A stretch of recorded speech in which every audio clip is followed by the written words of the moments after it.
Good evening and thank you for joining us. I'm Catalina Gillies. The Thunder Bay District is in a good place as far as COVID-19 is concerned. According to Dr. Janet DeMille, the medical officer of health doesn't think a fourth wave can be dodged, but she's confident that enough has been done to prevent spread in area schools. Corey Nordstrom has details. 0 new cases of the virus have been announced in the Thunder Bay District for 4 straight days. Medical Officer of Health Dr. Janet DeMille likes seeing the number of active cases decrease, and as the unavoidable fourth wave approaches, she is glad the district is starting off in the best possible position. Some of the modeling for Ontario shows that Ontario could be in a very difficult situation within the month. And, with, of course, the reopening schools and workplaces and such, it's certainly nice to be where we are right now. The health unit is presuming that all active cases in the district are the more infectious Delta variant at this time, but DeMille credits the high vaccination rate as the reason things aren't worse. However, there is 1 active case of the virus in the school community at Westgate High School. A change in policy since last year means entire classes haven't been sent home, though some at Westgate are self-isolating. No cases have been identified from the exposure, though it's still deemed a risk period at the present time. It's a more of a nuanced process this year. There will be, like in any time that there's a case at a school, there will be some individuals who will be getting tested and at different periods of time during the period following the identification of the case and the exposure. The city will not have the Confederation College Assessment Center available for student testing this year. DeMille believes that vaccinations combined with lower thresholds for testing will mean they don't need a separate site. But the health unit is preparing for the case that added testing is needed. Testing will be different where individuals won't have to go to an assessment center to get tested. There's other ways and other simpler ways that are being looked at so that it doesn't rely on one center in particular to meet a testing demand. Corey Nordstrom, TBT News. As mentioned, for the 4th consecutive day, there are no new COVID-19 cases being reported by the Thunder Bay District Health Unit, and the number of active cases has fallen to 10. It's a different story over in the Northwestern Health Unit, where there are 3 new cases in the Rainy River District. At least 1 new case has been reported every day this week. There are now 11 active cases across the NWHU catchment area, 2 more than yesterday. Across the province today, there are 795 new cases. 582 of those are in people who aren't fully vaccinated or have an unknown vaccination status. There are also 336 people in hospital. Only 30 of those patients are known to be fully vaccinated. And speaking of hospitalizations, Ontario has offered to accept patient transfers from Alberta as the 4th wave continues to crush the Prairie province and overwhelm the health care system there. John Musselman has that story. The situation is so critical in Alberta that hospital staff are being asked to turn any free space they can find into intensive care space as the number of patients spike. We are in an extremely dire state. We are in big trouble. Alberta recorded 1,700 new cases and 10 deaths. That's the highest number in the country.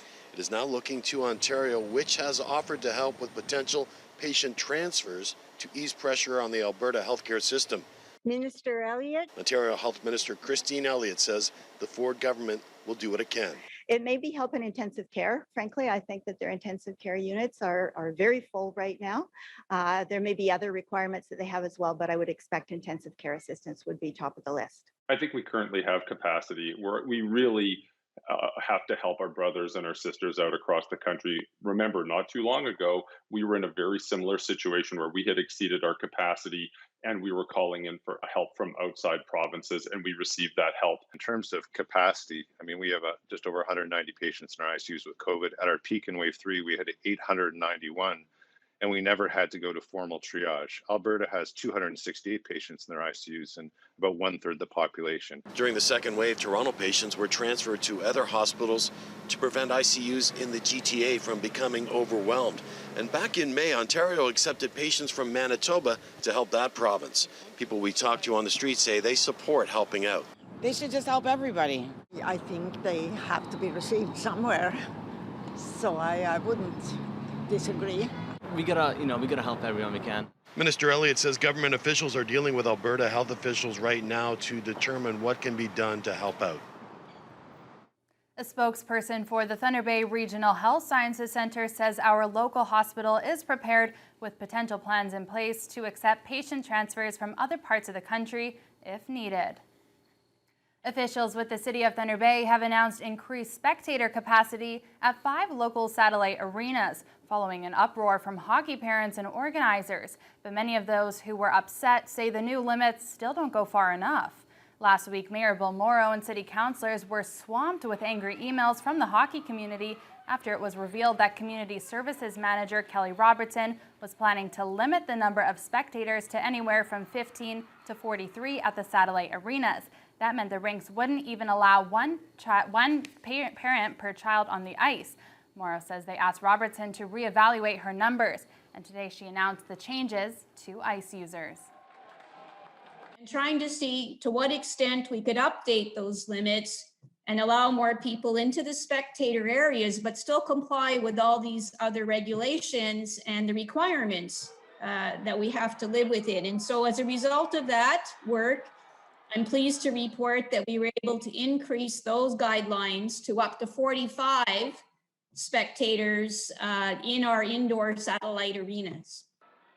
Many hockey parents have already taken to social media saying the 45 spectator limit should be increased to 50% capacity, as some other municipalities have done. But Robertson says they had to take into account their staffing levels, cleaning protocols, and the amount of time it takes to screen every spectator for COVID symptoms and proof of vaccination.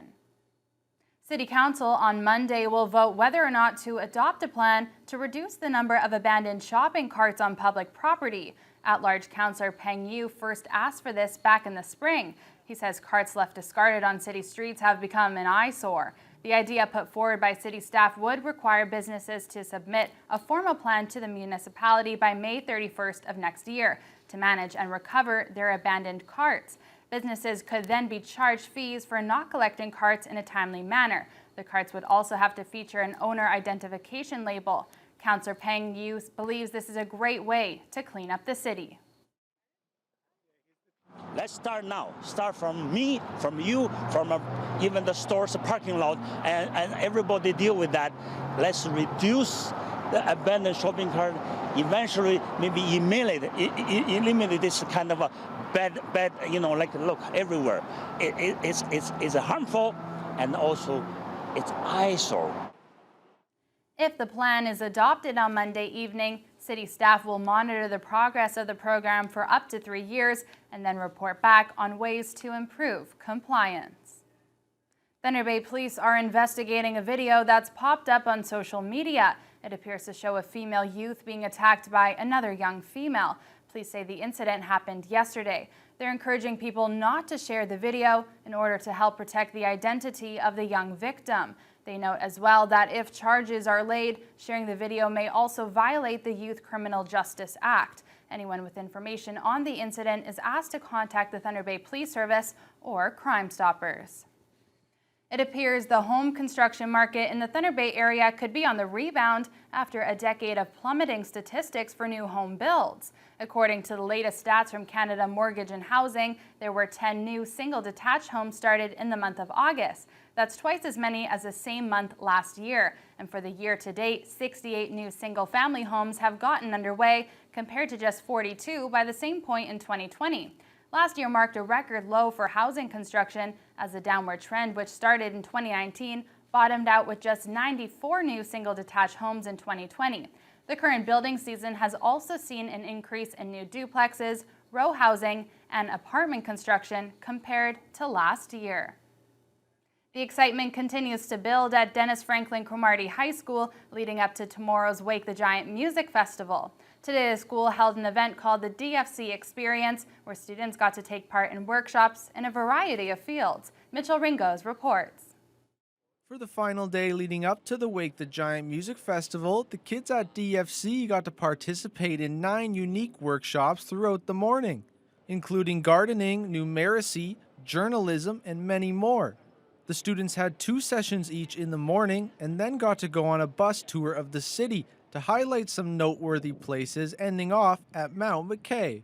Transition coordinator for DFC, Matthew Tilbury, says this annual event at the school is very beneficial for the students. I think it's an awesome chance for them to meet one another, get used to being back in the school, get used to being back in the city, and just have a fun day trying out new workshops that they may have not have done in the past. We caught up with DFC students at the gardening workshop where they got to learn about different plants, gardening techniques, and even take some of the peppers to try as one of the 9 workshops. The students spoke about how much this event means for everyone at Dennis Franklin Cromartie. I actually think it's very good for the students because, it shows them a bunch of new things, especially the new students that come out from the reserves. So it educates them on various topics. They're getting them warmed up to the place much more from a month of being more isolated. They're getting used to the place, and this is how I think it's working out more for them. And the events don't stop here for the kids of Dennis Franklin, as they also get VIP passes to the Wake the Giant Music Festival this weekend, and they are more than excited to attend. Mitchell Ringos, TBT News. The 17th annual Vox Popular Media Arts Festival kicked off in Thunder Bay last night, and for the first time, the event moved outdoors and into Waverly Park. This will make you happy. Okay, my friend? The in-person event featured several short films and documentaries, along with live music from a variety of local performers and a projection of their virtual art gallery. The 11-day festival will showcase more than 50 films from local, Canadian, and international filmmakers. Following last night's event, the rest of the films will be presented online, running until September 26 on the Vox website. Festival director Adrian Harpel says the event is heading into new directions. We've been doing film festivals for a long time, and we've always incorporated different elements, but now we really want to become a multi-arts festival and incorporate visual arts and music on an equal playing ground and just showcase just a variety of art, because film is an exceptional medium where all fields of art come together. And so that's why, for us, bringing everything together all at once really makes this an incredible experience. Harpel says they will be having Q&As and panel discussions with the artists until the 19th, along with an online concert series running each night until the 26th.